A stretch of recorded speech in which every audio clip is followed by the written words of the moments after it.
Wandugu na wasalimu na kuwajulisha kwamba ni mwalimu wenu Lobanda Asumani Loba, mwenye mara mingi mnazoea kuita Nyasa na Zimia, ambaye iko anawasiliana pamoja na ninyi.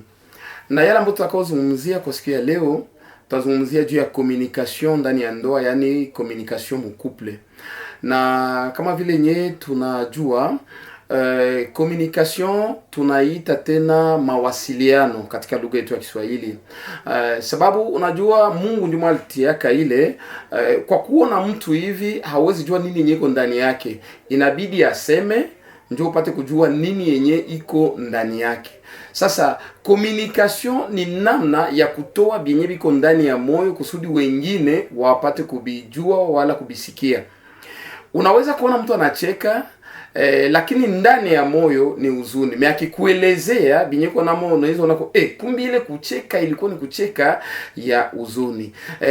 Kabla tupate kufikiria ndani ya communication mu couple, ndani ya ndoa kati ya bibi na bwana, tuone kwanza communication hiyo yenyewe inatafuta kutuambia nini. Kusudi communication ipate kuwa vizuri kati ya watu, inabidi mambo tano ipate kufanyika kusudi njoo ipate kusababisha ya kwamba communication ipate kuwa pale. Mina ikamata mu sens normal. Na communication iko kwanza inaweza kuwa mu sens yenye ko unique.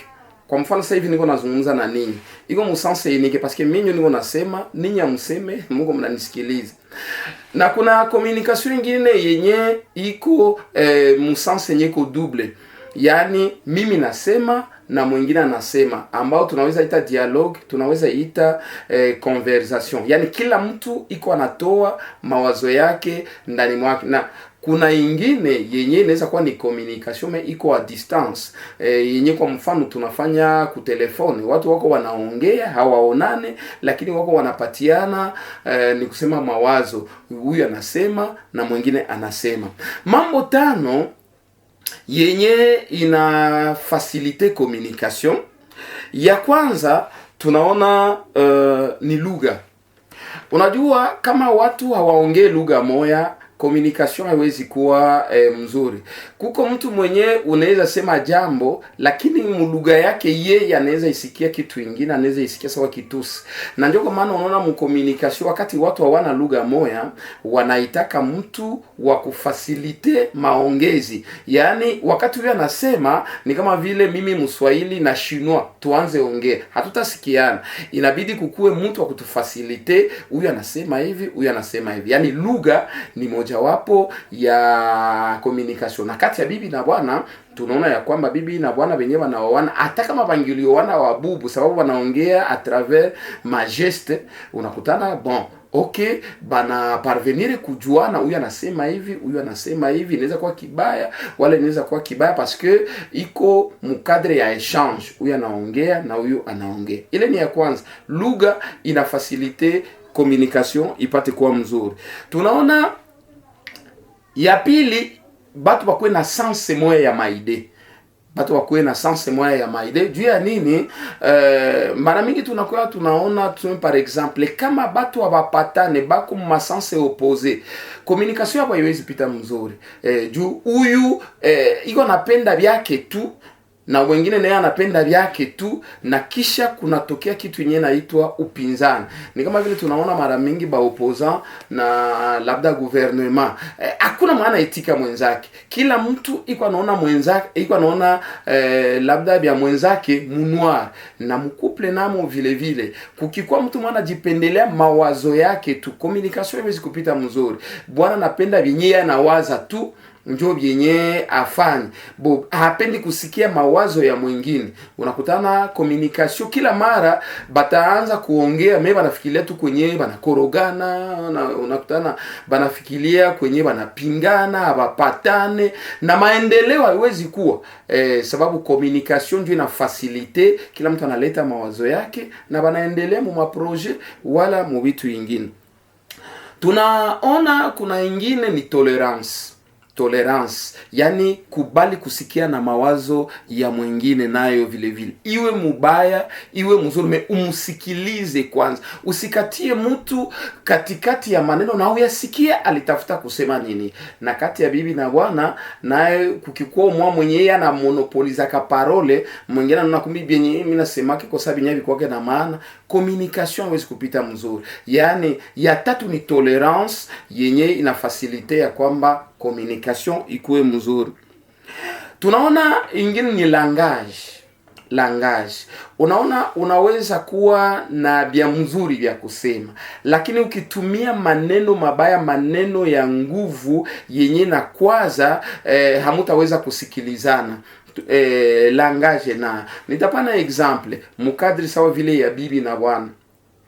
Kuna namna yenye bwana unaweza communique kwa bibi yako juu labda ya kuameliore hali ya usafi ndani ya nyumba. Saa moja tuseme par exemple bibi anapungukiwa na usafi, me ukiitilize maneno ya nguvu mu communication inaweza tuma bibi asisikie. Tuseme par exemple ukiambia bibi isiku naona sawa vile uko mushega, unasikia ile neno ni neno ya yule ya nguvu sana, me ukitumia neno yenyewe na pima mpe kwa dusir sawa vile unasema mke wangu, lakini siku sawa vile unapungukiwa na usafi, ni maneno mbili yenyewe yote inasema neno moja, lakini langage kuna moja yenyewe inapunguza nguvu yayo na kuna ingine yenyewe inashoke. Unasikia? Ni sawa vile wewe bibi unaweza pima mpe kunani kureprocher bwana yako. Bon, tuko kwa mfano juu ya infidelite. Bon, mu communication kama unasema hii mbaraga yako antuketa kuia mbalabala. Unasikia? Bon, ukitilize ile maneno bwana anaweza shindwa kukusikia. Lakini unaweza tumia nani, tuseme kwa mfano neno bwana yangu, eski aone kama hii kukosa uaminifu ndani ya ndoa itatuletea matatizo. Ni maneno moe, lakini kuna moe yenye na shoke na kuna ingine yenye na pima kuadusir. Langage nayo inatumaka communication inapita mzuri wala mubaya. Seki wakati tunakomunike afa kuangalia neno gani unaweza sema na neno gani nyawezi sema, wala munamna yenye unaweza kuisema langage. Na tano ni ton. Unajua sauti nayo tonalite ya mtu inaweza tuma mukwazane wala musikwazane mu communication. Tuseme par exemple mama, kama unatumia sauti ya chini, hata kama bwana hakusikie pale mu communication, lakini ile maneno paske inaingia vizuri mu masikio, inaweza kupata maefe yenye iko positive par rapport na ton yenye unamusula, unatumia sauti ya nguvu. Tuseme par exemple sa vile mama unapenda ku reprocher bwana yako, lakini sikia bu acclamation binyo unafanya. Tuseme kwa mfano unamfanya bon, wakati maneno nyota tumia na tumia ile haitasikilikana paske ni maneno yenye kosa vile ni hali ya kazara. Tuseme par exemple upige kumeza bongo, antuka bongo ile unaona ile ton yenye unaitika mo, alors que ile kukatala unaweza itumia mu maniere nyingine. Lakini bwanangu hapana, mara hiyo antuka yenye unatafuta kufanya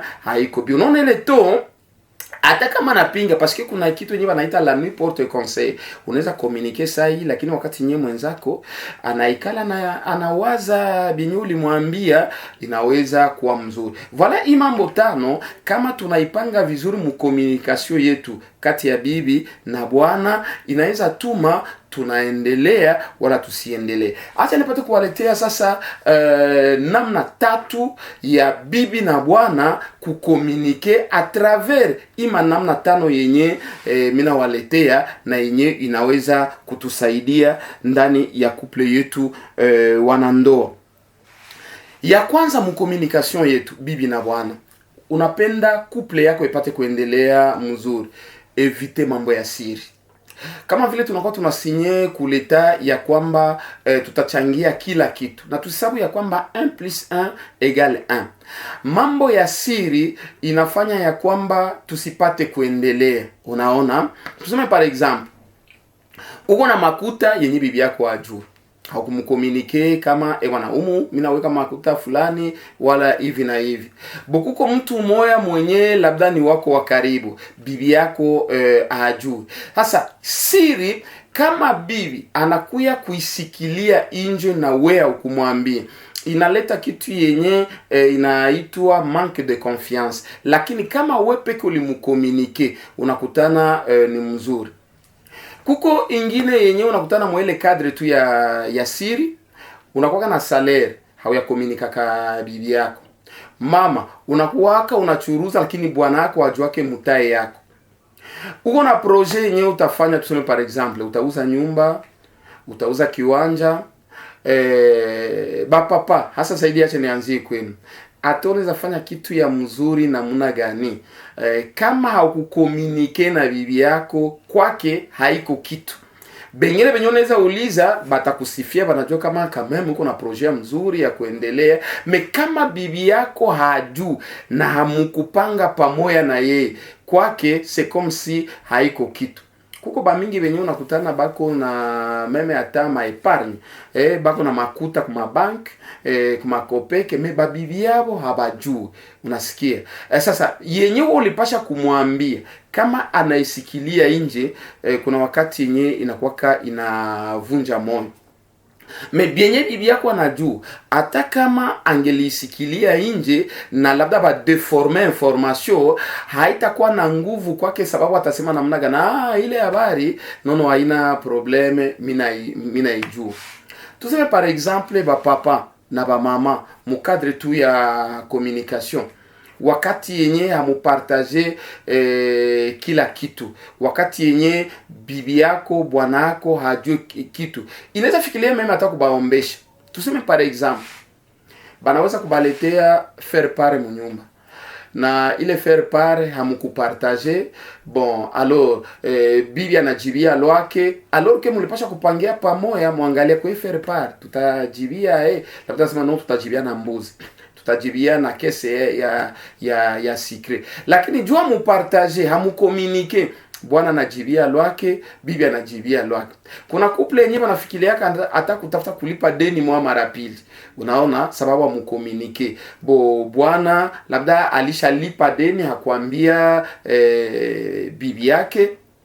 Bibi naye anatafuta aende alipe, jua anaona sasa vile deni ilishakawi. Na kule labda nyumba anamwambia hii deni ya mchele papa inakuwa insemena alilipaka. Imaginez-vous atasikia namna gani? Hamukukomunike. Na kama ba mwizi ndio mlikutana, itakuwa namna gani? Unakutana banaitika ile. Yani communication ni ya mzuri. Kuko mtu mwenye anaweza kwa tuseme par exemple anazoeana na bwana yako, anazoeana na bibi yake. Saa moya ni wakazi, saa moya labda ni membre fulani, me jua kuna communication itabaletea giza, sababu kuko batu benye bataleta habari. Papa fulani fanya hange, tunaona hii siku bibi yako anazoeana na mtu fulani, me kama communication iko, ule si mtu fulani, ndio mimi najua habari ya ule, na haitapata nguvu na haitabaletea giza. Lakini manque de communication ndio iko inaleta giza mingi, unakutana ndani ya couple, ndani ya foyer. Tuseme kuna ingine namna gani? Programme. Kila mtu bien sûr anakuwaka na programe yake wakati yenye asubuhi inafika. Papa unaweza enda kukazi, après kazi labda utapita kuangalia mtu fulani, après kuangalia mtu fulani, labda utaenda kuangalia match ku stade par exemple. Na wakati nye unalamuka, ukiambia bibi yako na mkomunike, unamwambia journée yangu ya leo inapangiwa hivi na hivi na hivi na hivi, ni mzuri. Mama naye na mie nitaenda kusoko, après kwenda kusoko nitaenda mkorali, après kwenda mkorali nitarudia hapa. Kila mtu kama anajua programu ya mwenzake. Unaona? Banaweza kia kutafuta mama, banaweza kia kutafuta papa, du fait que anajua programu yake parce que mulijikomunike. Unaona? Alors iko tayari kusema namna gani? Sai bwanangu atakuwa kustadi. Et effectivement bakimuita na ni ile réponse yenye atasema pardon sasa niko kustadi parce que binye mama alisema na binye bwana iko wako ni bimoe. Juu ya nini? Communication ilikuwa na communication ndio inasaidiaka watu wapate kuendelea, parce que kila kitu mnaongelea pamoja. Yenye papa alipata unaleta mnapanga, yenye mama alipata mnaleta, juu kuko communication, kuko dialogue, alors inabasaidia kufanya maprojet. Leo mulikuwa na 1, kesho mtakuwa na 2, hivyo na hivyo. Lakini iya mtu kujifungia ye peke, manque de communication inakuwa inarudisha bengine nyuma. Acha nipate kuwapatia juu ya manque de communication shida moya yenye ikaingiaka mu couple moya. Bwana aliweza kutia alarme juu asikwe anachelewa. Asikuwa anachelewa kukaa. Sasa kila 5 heures melodi inapiga ya alarme. Sasa yenye nikusema melodi inapiga, mama analamuka. Anaangalia nakutana ku telefone banaandika alarme. Du fait que moi ile couple hamukukua kama communication, alors bibi akaitia kuro, manake kuko dada mwenye banaita alarme, mwenye anaitaka bwana yangu kila 5 heures. Ya deuxième fois bibi akasirika. Si nilibambia kule yulu kama to nayo hata kama kuko binyo unataka ujue, ukiuliza mbaya binatembea mbaya. Bibi akalamsha wanake, simama uniambie alarme njo nani? C'est juu ya nini? Ça fait 3 fois kila 5 heures iko na kuita, uniambie njo nani? Sasa muro ya bibi alijua kama alarme ni abala yake na wanake. Alors sasa bwana, du fait que hakuna communication entre boba wawili, akacheka akamwambia no, antuka kama uniambie alarme njoo nani, antuka mimi nafunga vitu, mimi naenda kwetu. Alors bwana naye akaita grande sœur yake na bibi. Grande sœur asubuhi akafika, akamwambia no, niulizie mdogo yako nina nasirikia sana, tafuta funga vyake, iko kule kushambre kwa nafunga valise. Akenda ona mdogo akamwambia nini? Ase bwana wangu anapitisha na infidelite. Kuko bibi mmoja mwenye kila 5 heures dada iko namuita. Yenjo nani? Yenjo alarme. Bibi grand sere kusikia vile kama alarme. Akamuza shemeki, unakuwa na habala jinaki alarme? Akamwambia dada, ngoya ni regle kwa isa uangalie. Eske haiko nyevi banaandika kaiko nyo melodi na njoo ule sasa anaita tena. Akamwambia mdogo yangu, alarme ni kengele yenye inalamushaka mtu asubuhi kusudi asipate kuchelewa. Akamwambia hapana, ni bibi ndio vile banamuitaka. Akamwambia hapana, si ana iregle sasa inalia. Ndio kama ile tu nyinyi nitafuta kupakoroganisha. Alarme ilitafuta kuvunja bunyumba juu ya nini? Manque de communication. Langage ilikuwa mbaya, ton ilikuwa mbaya. Alors kalingiulizaka pole pole, labda bwana angemwambia hapana, alarme ni kengele, lakini juu ya manque de communication inatumiaka batu banafikia kubia mbali bienye habangifikia. Voilà yenye tulibatayarishia leo wapendwa wetu kuhusu communication. Communication faida yake inasaidia mkuwe en bon terme, na vile vile mupate kuendelea katika wamingi, paski kila mtu anatosha mawazo yake binye biko muro. Yenye mina kuomba tu ya kwamba upate kujiabone, na yenye mina kuomba tu upate kuipartager kwa mwingine, na ile kuipartager kwa mwingine ni namna vile vile ya kunisaidia na mimi. Na washukuru.